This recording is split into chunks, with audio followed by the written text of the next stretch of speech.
The Nigerian Labour Congress and other stakeholders have gathered to find ways and methodology to mitigate the effects of climate change on workers.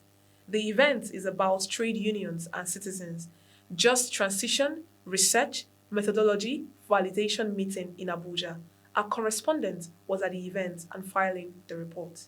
The event, according to all the stakeholders comprising the Nigerian Labour Congress and citizens from different places and sectors, was to contribute their views on ways to transit from carbon economy to green economy without negativity affecting workers who are the ones likely to bear the brunt.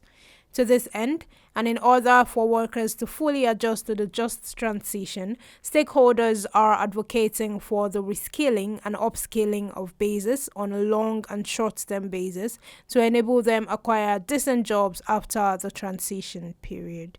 No doubt, the data collected will place emphasis on areas such as gender, level of education, as well as individuals which are most likely to be affected, and measures which should be put in place to address these various sectors, particularly women.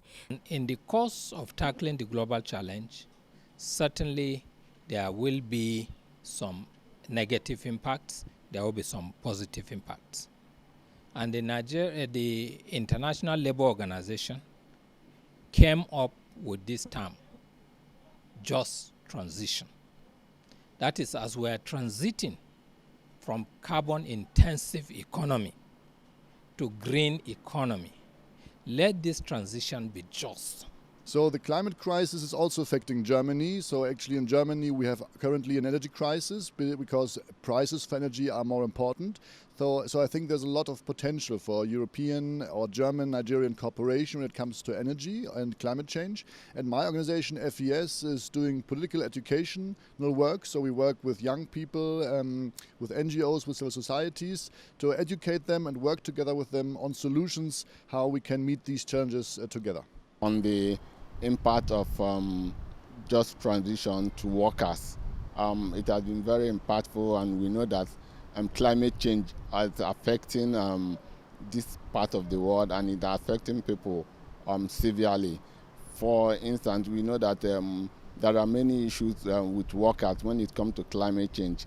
Like some people will be losing their jobs, but the good thing is that there are many opportunities in climate change which will also lead to job creation. They also advocate women's inclusiveness on decision-making and policy-making on the board.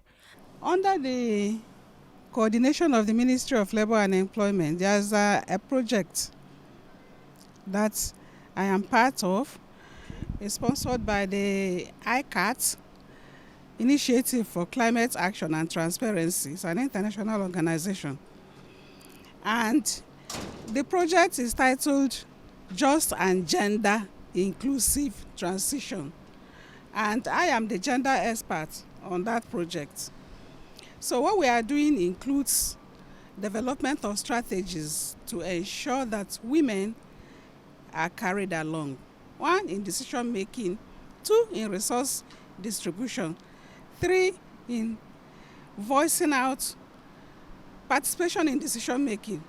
Women and youth issues are always there, and they are very critical, and it's important that we are taken on board. It's important that we accommodate their concerns, and it's part of what this study wants to do.